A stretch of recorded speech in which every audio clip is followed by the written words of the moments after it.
We,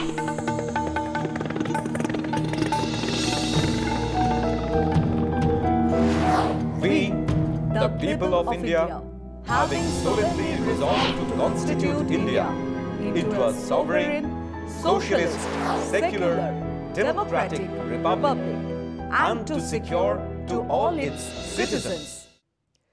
শুরু করলাম আজকের চতুর্থ স্তম্ভ। আমি সুচন্দ্রিমা, নমস্কার।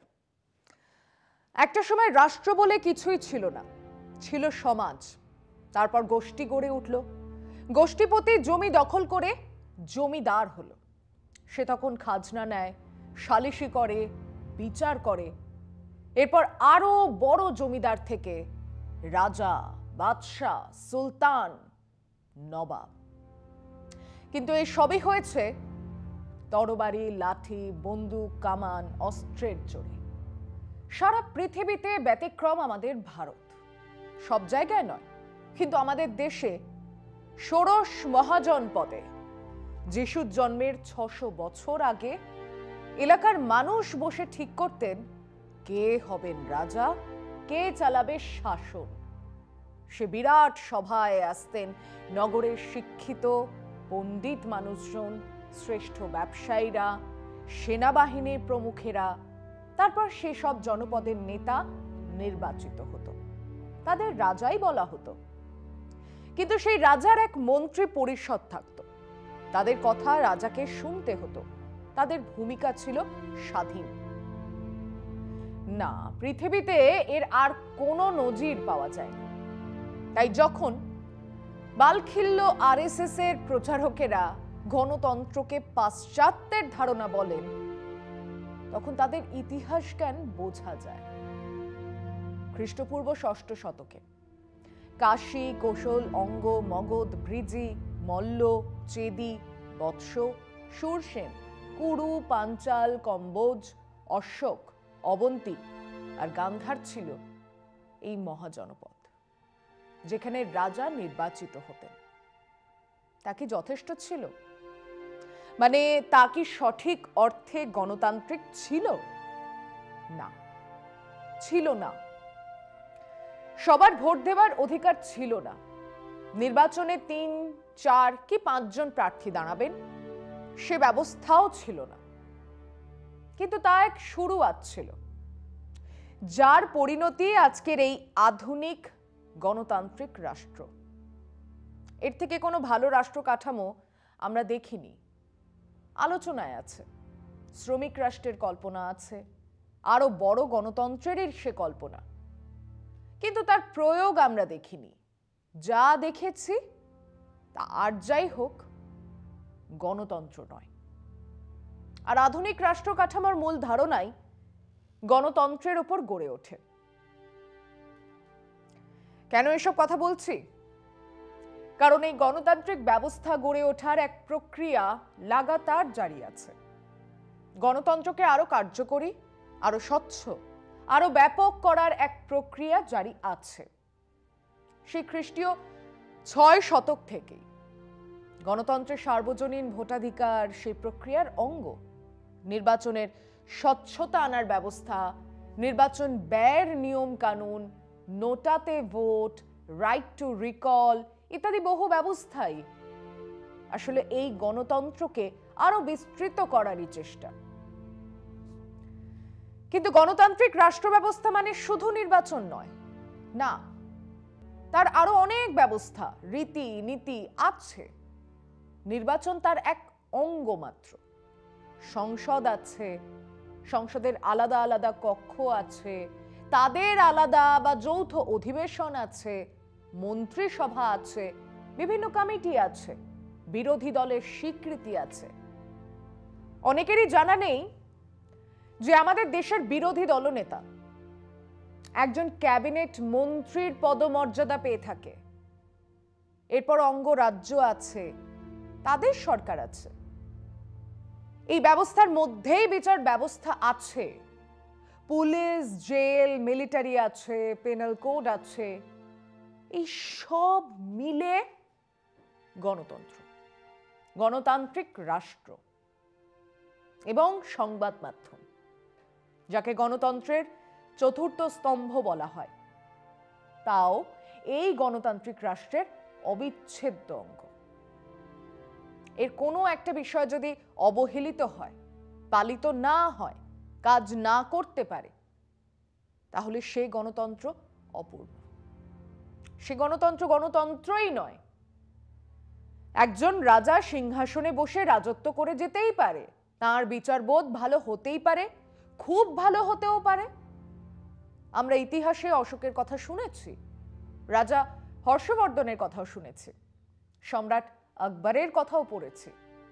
তাদের জমানায় মানুষ সুখী ছিল, হয়তো ছিল, কিন্তু সে রাজত্বকে আর যাই বলা যাক, গণতান্ত্রিক বলা যায় না। ওটা আসলে রাজতন্ত্র, আধুনিক সমাজে এক অচল ধারণা। সময় একটা বিরতির, সঙ্গে থাকুন। আরএসএস বিজেপির স্বপ্ন এক রাম রাজ্যের। সেখানে মানে সেই রাম রাজ্যে যত সুখ স্বাচ্ছন্দ্য ঝরে ঝরে পড়ুক না কেন, তা গণতন্ত্র নয়। আর সেই কারণেই আমরা রাম রাজ্যের সুখ চাই, রাম রাজ্য চাই না। মোদিজি আর বিজেপির ভক্তরা সেই রাম রাজ্যই চান, আর সেখান নেই সমস্যা। দেশের মানুষকে ধর্মের আধারে এক মেরুকরণের মধ্যে দিয়ে তারা ক্ষমতায় এসেছেন, ব্যাস। গরিষ্ঠতা পেয়েছেন, ব্যাস। আর কিচ্ছু জানেন না। সংসদ, অধিবেশন, বিতর্ক, মন্ত্রিসভা এসব তাদের বিশ্বাসই নেই। তা না হলে ভাবুন, এক মন্ত্রিসভা কৃষি বিলের অনুমোদন দিল, বা বলা ভালো এক অর্ডিন্যান্স আনার অনুমোদন দিল, তা কোনো আলোচনা ছাড়াই সংসদে পাস করানো হলো। কেন হলো? কেন আলোচনা হলো না? সংসদের দুপক্ষেই তখন বিজেপির সংখ্যাগরিষ্ঠতা ছিল, ভোটাভুটি হলে ওনারাই জিততেন। তাহলে অর্ডিন্যান্স কেন? ধনী ভোট কেন? কারণ বিজেপি এই গণতান্ত্রিক ব্যবস্থাতে বিশ্বাসই করে না। আবার দেখুন, এই বিল ফেরত নেওয়া হবে, কৃষকদের সঙ্গে আলোচনায় গেলেন না আমাদের দেশের প্রধানমন্ত্রী। সে তো কারোর সঙ্গেই তিনি কোনো আলোচনাই করেন না। দেশের একজনও সাংবাদিক, অর্ণ বা গদি মিডিয়ার দালাল নয়, এমন একজনও সাংবাদিকের মুখোমুখি হননি।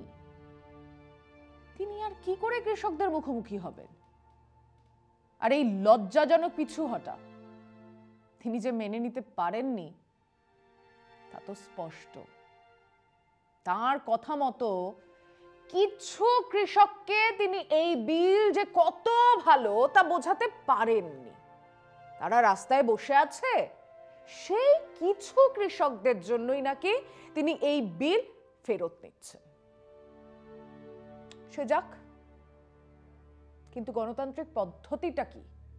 পদ্ধতি হলো, প্রধানমন্ত্রী তার মন্ত্রী পরিষদের বৈঠক ডাকবেন, এই বিল ফেরত নেবার অনুমোদন নেবেন, তারপর তার ঘোষণা হবে, দিন ঠিক হবে, ফেরত আনার জন্য যে নতুন বিল তার খসড়া বিরোধীদের কাছে যাবে, আলোচনা বিতর্ক হবে, তারপর তা ফেরত নেওয়া হবে।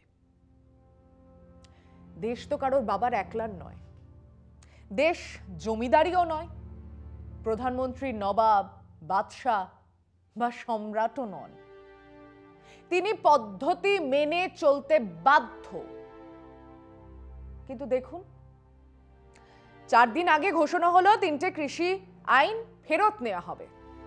আজ মন্ত্রিসভার বৈঠক ডেকে মোদিজি সেই আইন ফেরত নিলেন। এটা গণতন্ত্র? এই আলোচনা ফিরছি আরো একটা বিরতির পর।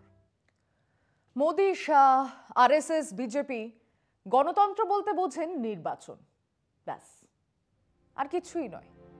সামনের নির্বাচন, কৃষক আন্দোলনকে থামাতে হবে, তাদেরকে রাস্তা থেকে না সরালে হার অনিবার্য।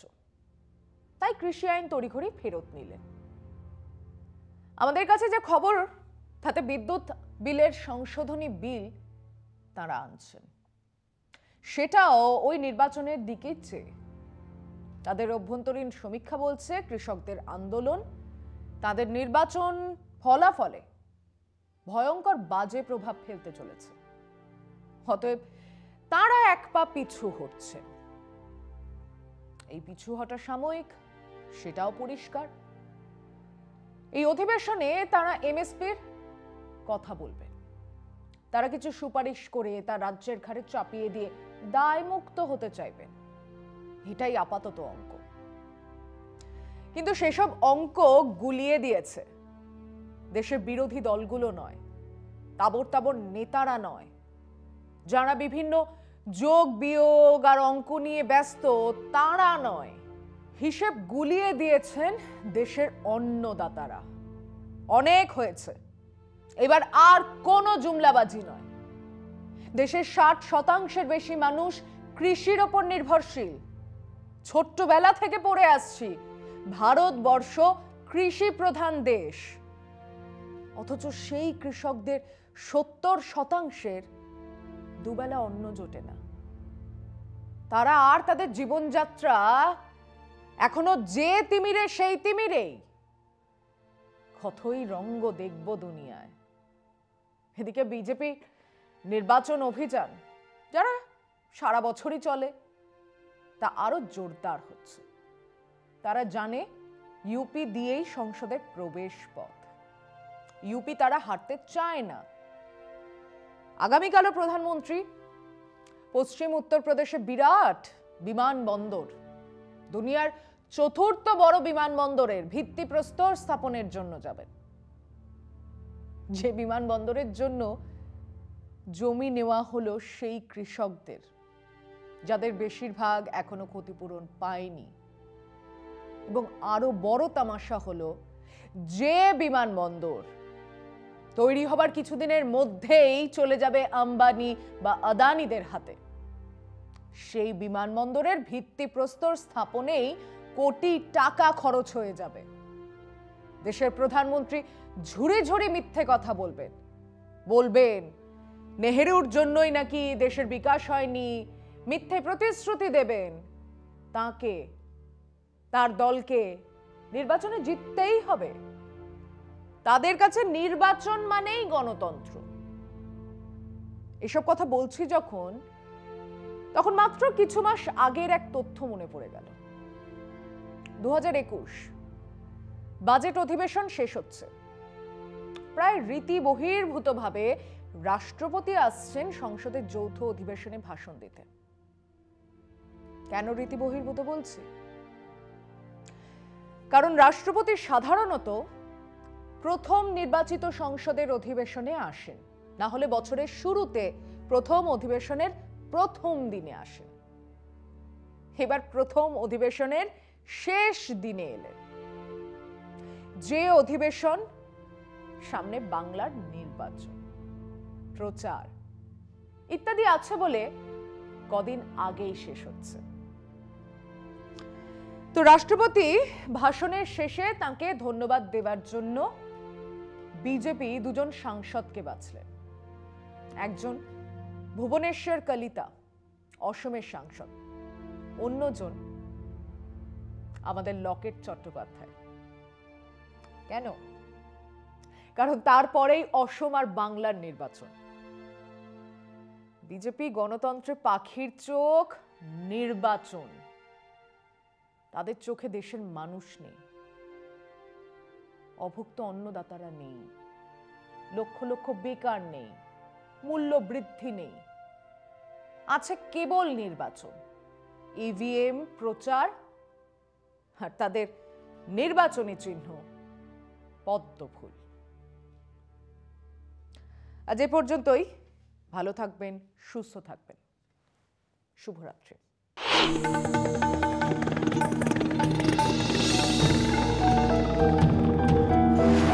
We, the people of India, having solemnly resolved to constitute India into a sovereign, socialist, secular, democratic republic, and to secure to all its citizens